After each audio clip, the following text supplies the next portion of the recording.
Good morning, class 5th students. Yesterday I started this chapter number 4, creating harmony. Okay, so we learned yesterday how to understanding interdependent among nations. Then after we learned this United Nation flag. Okay, then after birth of the UN United Nation का birth कब हुआ. Then after why UNO began, UNO क्यों बना. Then after we will start from here. So towards the end of the World War II, countries felt that there should be an organization to keep peace in the world. कि जैसे ही द्वितीय विश्व युद्ध एक बर्बादी की तरफ जा रहा था, तब ये जो ऑर्गेनाइजेशन है उन्होंने क्या शांति का प्रस्ताव दिया. Okay, then after this thought lead to the formatting of the United Nations Organization on 24 October 1945. Okay, कब हुई थी इसकी रचना, कब हुई थी? 24 October 1945. Okay, then after 51 countries became the founding member of the UNO. UNO में कितनी कंट्रीज थी? 51 countries. Okay, India was one among them, उसमें से इंडिया एक था. ओके, 51 कंट्री में इंडिया भी शामिल था. Today the UN has 193 member countries. Okay, अभी कितनी कंट्रीज है उसमें, कितने मेंबर है? 193 कंट्री के मेंबर्स है. Okay, the head quarters of the UN is in New York city USA. जो UNO है उसका हेड क्वार्टर कहाँ पे है? यहाँ पे देखो, न्यूयॉर्क सिटी में. और 193 कंट्रीज है, वो सभी के फ्लैग है यहाँ पे. ओके, उसका वो हेड क्वार्टर है. कहाँ पे है? New York city USA. Okay, then after here aims of UN. जो यूनाइटेड नेशंस था उनके एम्स मीन्स उनके ध्येय क्या थे, उनका लक्ष्य क्या था. The United Nations was mainly form the save the world from the devastating effects of war.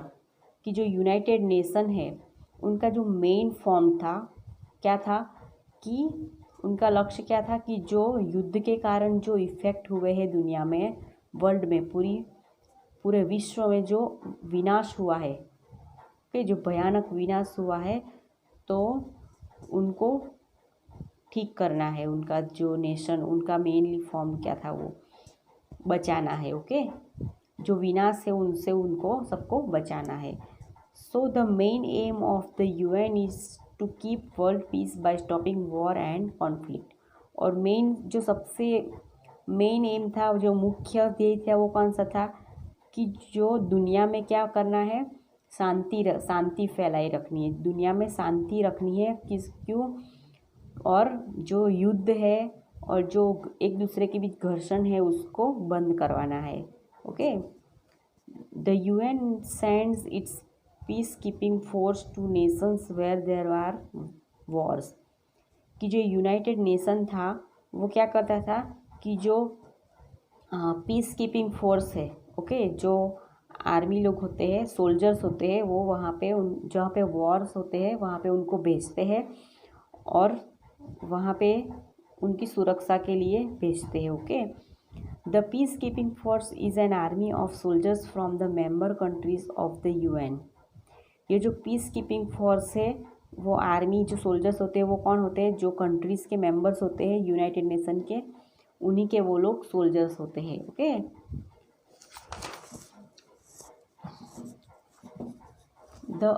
The other main aims of the UN are listed below. कि जो यूनाइटेड नेशन के जो दूसरे भी मेन एम्स थे, यहाँ उनका लिस्ट दिया हुआ है. तो फर्स्ट है the UN make sure that all countries develop friendly relation with each other. कि जो UN था, यूनाइटेड नेशन, उसका मुख्य ध्येय क्या था? कि सभी कंट्रीज एक दूसरे के साथ अच्छे से मिल के अच्छे से संबंध रखें और एक दूसरी कंट्रीज को डेवलप करें. It helps the countries work together to improve the lives of the poor, uneducated and sick people. कि सभी कंट्रीज़ एक साथ मिलके जो इम्प्रूव क्या करना है, इम्प्रूव की जहाँ पे गरीबी है, जहाँ पे अशिक्षित लोग हैं और जहाँ पे बीमार लोग हैं, तो कंट्रीज़ एक दूसरे के साथ मिलके इस पे वर्क करेगी। Okay, then after it takes care of the basic human rights and freedom, कि वो किसकी टेक केयर करेंगी कि जो देश में जो मुख्य अधिकार है लोगों के, जो मनुष्य के अधिकार है और उनकी स्वतंत्रता है वो है कि नहीं, वो देखना है उनको। Okay, the aims and principles of the UN have been explain in a document called the Atlantic Charter. जो UNO के जो एम्स है, जो मुख्य उद्देश्य है, मुख्य ध्येय है, उन्होंने वो कहाँ एक्सप्लेन किया है, डॉक्यूमेंट में। एक डॉक्यूमेंट है उनका, उसका डॉक्यूमेंट का नाम क्या है, एटलांटिक चार्टर। एटलांटिक चार्टर नाम का जो डॉक्यूमेंट है उसमें ये सब एम्स उनके है। Okay, then after agencies of the UN, मतलब यूनाइटेड नेशन एक इंटरनेशनल ऑर्गेनाइजेशन तो था ही, लेकिन उनमें भी कितनी एजेंसीज थी, 50 एजेंसीज थी, जो कि अलग अलग फील्ड में उनके फील्ड में अलग अलग देख रेख रखनी पड़ती थी। जैसे कि the United Nations provides expert help across the countries in different fields like health, education and agriculture. जो यूनाइटेड नेशंस था उनमें जो एक्सपर्ट होते थे वो उनको सलाह देते थे। ओके, अलग अलग कंट्रीज़ के अलग अलग फील्ड में, जैसे कि हेल्थ, स्वास्थ्य, शिक्षण और कृषि के मामलों में उन्होंने अलग अलग एजेंसीज बनाई हुई थी। This work is carried out by 15 special agencies that work with the UN। जो 15 एजेंसीज थी वो UN के साथ मिली हुई थी। जैसे कि some of this agencies are listed below. यहाँ पे है food and agriculture organization. Food and agriculture organization ये भी एक संस्था है जो it main aims to remove hunger, जो भूख मरा है। ओके, जैसे भूखे लोग हैं वो मेन उनका ध्येय क्या था कि हमारे देश में कोई भी भूखा ना रहे। इट इम्प्रूव्स एग्रीकल्चर, और कृषि के क्षेत्र में भी बहुत सारे इम्प्रूव करने हैं। ओके, तो इस बार इस इम्प्रूव में वो कौन हेल्प करती है, ये FAO।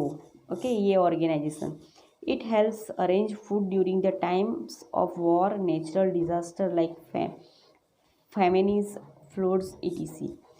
तो ये जो एजेंसी है वो क्या करती है कि जैसे नेचुरल डिजास्टर, जैसे कुदरती आपत्ति आती है, जैसे कि युद्ध होता है, फिर फ्लड्स आता है, ओके, बाढ़ आती है, दुकाल आता है, तब उनको क्या करना है, सभी लोगों को उनको क्या करना है, खाना प्रोवाइड करना है, फूड देना है। Okay, then after second agency है United Nations educational, scientific and cultural organization, UNESCO. It encourages nations to work together in areas of education, science of and culture। कि ये क्या काम करती है कि वो राष्ट्र को के ऊपर काम करती है कि जो एरिया में एजुकेशन का स्तर बहुत ही नीचा है तो उनको ऊपर लाना है। फिर साइंस और टेक्नोलॉजी में भी उनको कुछ ज्ञान देना पड़ता है। फिर कल्चर में मीन्स कैसे, it also protects historical monuments, कि जो हमारी ऐतिहासिक इमारतें हैं, ओके, उनको संभालने का काम ये करती है यूनेस्को। कोई जो हिस्टोरिकल हमारी ऐतिहासिक इमारतें हैं उनको कुछ हानि ना पहुँचे, अगर कुछ हुआ हो तो उनका रिपेयर ये करती है UNESCO. Okay, then after World Health Organization, WHO। ये अभी आपने सुना होगा कोरोना के समय में न्यूज़ पे। Okay, it helps in controlling the spread of infection disease in the world. कि ये जो WHO है वो क्या करती है कि दुनिया में जो भी इन्फेक्शन डिसीज़ पहुँचे हुए हैं उनको क्या करेगी, कंट्रोल करेगी, डिसीज़ को कंट्रोल करेगी, इन्फेक्शन को। It provides medicine for disease like polio, malaria and tuberculosis. कि वो मेडिसिन प्रोवाइड करती है जैसे कि पोलियो की, मलेरिया की, तो उसको ज़्यादा फैल ना सके उससे बचाने में। Okay, it encourages a healthy lifestyle among people, और एक गाइडलाइन देती है कि लोग कैसे हेल्दी लाइफस्टाइल जी सके। जैसे अभी कोरोना के टाइम में उन्होंने एक गाइडलाइन प्रोवाइड की थी। ओके, वो लोग रोज़ आंकड़े दिखाते थे टीवी पे कि इतने कोरोना मरीज़ है ये वो। Okay, then after International Labour Organization, देखो यहाँ पे सभी का लोगो भी दिया है, सभी एजेंसी का, ये यूनेस्को का है, WHO का, अभी ये क्या है, ILO, International Labour Organization. It helps the workers all over the world by looking into their safety, health and working conditions.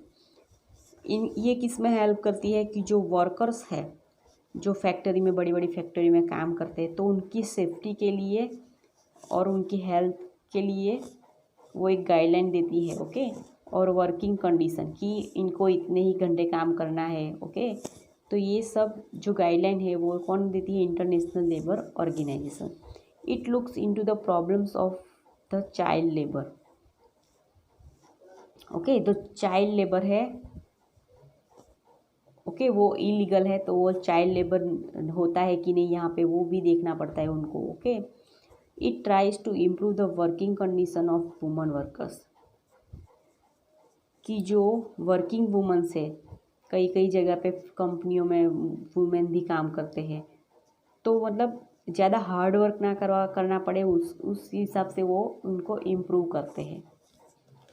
Then after United Nations International Children's Emergency Fund, UNICEF. Okay, it helps children all over the world by taking care of their health and education. ये जो agency है वो क्या काम करती है कि दुनिया के सभी बच्चों की हेल्थ और उनके अच्छी हेल्थ रहे और उनको एजुकेशन भी पूरा मिले, वो ध्यान रखती है। Okay, India participates actively in the activities of the special agencies of the UN। तो इंडिया इस मामले में बहुत ही एक्टिवली है और सभी एक्टिविटीज़ में वो पार्टिसिपेट करती है। Okay, India has Saint it's troops on peace keeping mission several times. Okay, already India troops अपने सैनिकों को भेज चुकी है जहाँ पे उनकी ज़रूरत होती है, जहाँ पे शांति के लिए उनको जो सैनिक भेजने पड़ते हैं वो इंडिया कई बार भेज चुकी है। India has also provided monetary and medical help to the UN whenever needed.